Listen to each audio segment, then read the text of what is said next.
Okay. Hello, dear friends. Good afternoon. Such a beautiful, beautiful afternoon. Let's continue to read this book, the Iliad Patroclus, in disguise. Déguisé, Patroclus in disguise.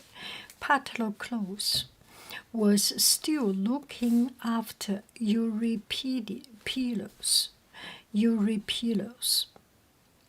Hearing the thunders of hooves, he looked out of the hut and saw Trojan chariots flooding over the wall.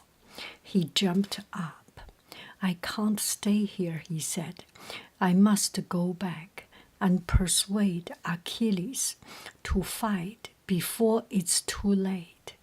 He left Eurypylus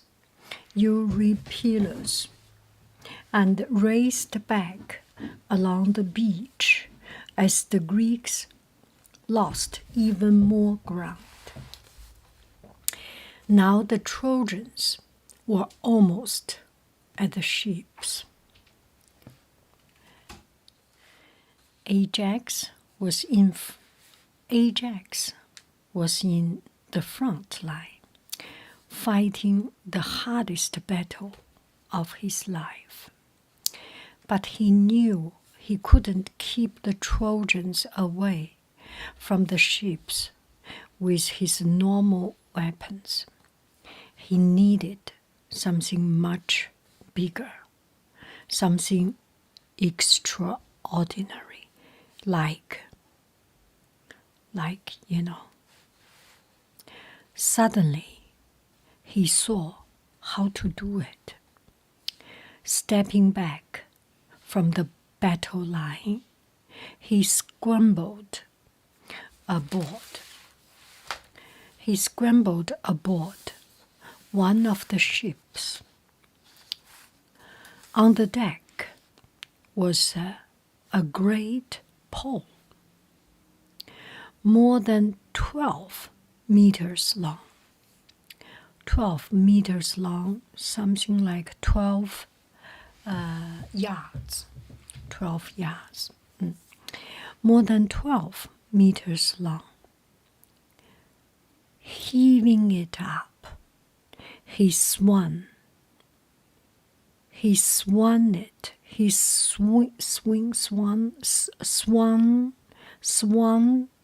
swung it furiously at the approaching Trojans.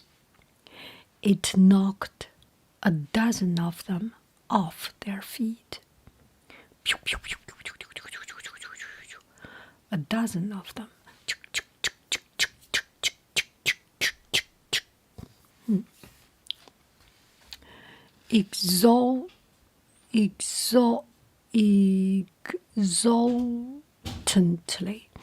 Exultantly, Ajax swung the pole again, leaping from ship to ship like a trick rider changing horses. "Don't give up," he shouted to the Greeks. "We must drive them back."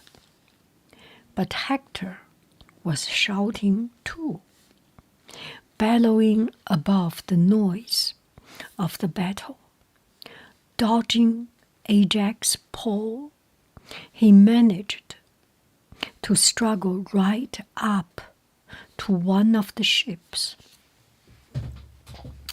He caught hold of its wooden side and clung on tightly. "Zeus is with us," he yelled. "The ships are ours. Bring fire." The Trojans ran at the ships with blazing torches. Desperately, Ajax swung his pole again, trying to knock them back. As he swung, he shouted a last desperate appeal to the Greeks. "Show that you are men," he bellowed. "There are no allies to come to rescue us, no other walls to protect us. We have to save ourselves. Fight for your life." The words thundered across the beach, echoing around Patroclus as he raced to Achilles' hut. But the time he reached it, he was weeping and gasping for breath. Achilles jumped up and ran to meet him. "What's the matter?" he called. Patroclus pointed towards the battle, covering his face. "Don't be such a baby," Achilles said scornfully. "Why should you care about those miserable Greeks? They deserve it."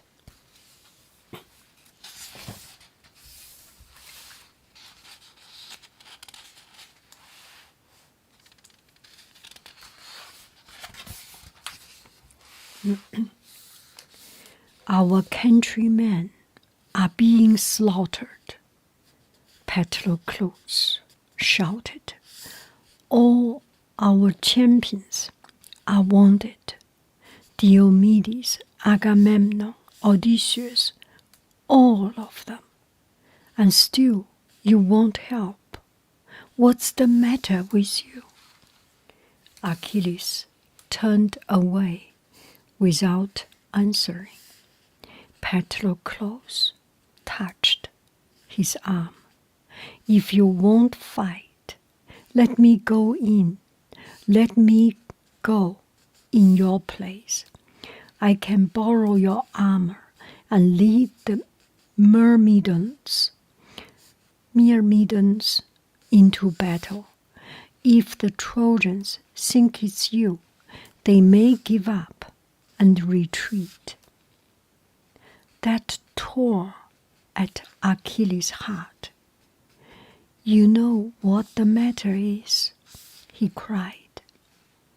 "I've been treated like a beggar. Agamemnon, who's no better than I am, used his power to rob me of Briseis.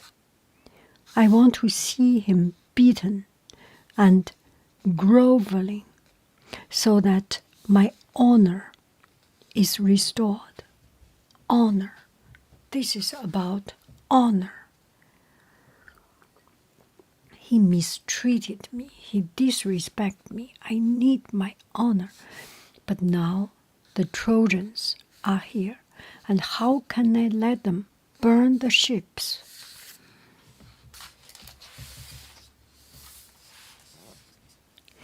He looked along the beach and saw the Myrmidons standing outside their huts. They were all staring at the battle, and he knew they were aching to be there. Slowly, he turned back to Patroclus. "You can take my armor," he said. "You can lead the Myrmidons out and drive Hector back over the wall. But when that's done, come back to me. Don't go on towards Troy on your own."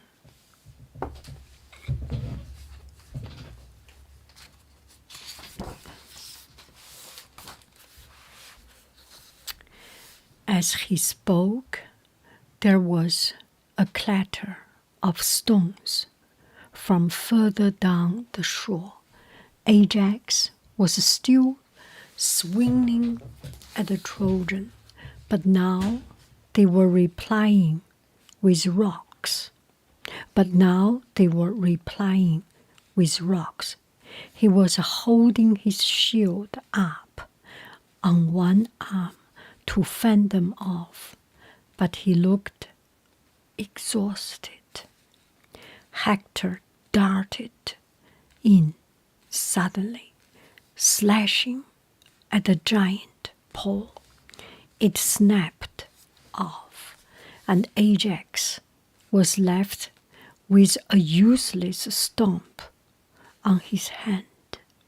The Trojans surged forward, yelling triumphantly and throwing their lighted torch onto the deck. Ajax only just had time to jump clear before the ship caught fire. Achilles saw the flames shooting up into the sky. "Fetch my armor, Patroclus," he shouted. "I will call the men together while you put it on." Patroclus snatched up Achilles' bronze greaves and fastened them around his legs. Quickly he buckled on the shining breastplate and slung the sword and the shield on straps over his shoulders. Then he lifted Achilles' well-known helmet with its great horsehair plume. Once the helmet was on, most of his face was hidden. Anyone who saw him now would think he was Achilles. He seized 2 spears, but not the longest, which only Achilles could manage. Then he shouted to ultimatum, the charioteer, ordering him to harness Achilles' beautiful horses.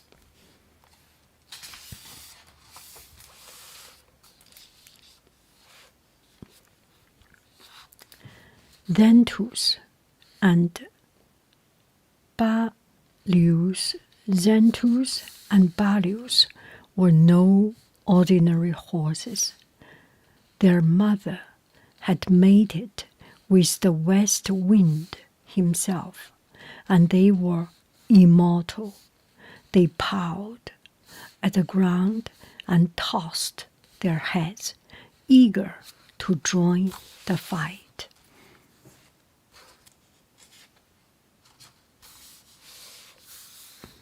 Achilles was storming along the beach, calling the Myrmidons. They lined up instantly, as eager as the horses. There were 5 companies, each of 500 men, as loyal and savage as mountain wolves. "I know you have been longing to join the battle," Achilles shouted. "This is your chance. Go and show the Trojan how to fight." The Myrmidons stood shoulder to shoulder with their spears held ready and their shields in a solid wall. Ordering his chariot to the front, Patroclus raised a hand and waved them forward with a clash of bronze and a thunder of tramping feet. They headed for the Trojan army. Going back into his hut, Achilles opened a beautiful inlaid chest. He took out a special cup and filled it with wine. Then he went outside to pray. Looking up to the sky, he poured the wine onto the ground as an offering. Father Zeus, he prayed, give Patroclus victory over the Trojans. Let him drive them back from the ships and over the wall. Then bring him back here safely with every one of the soldiers and all his armor. Looking down from high Olympus, Zeus listened to Achilles' prayer, and he granted half of it.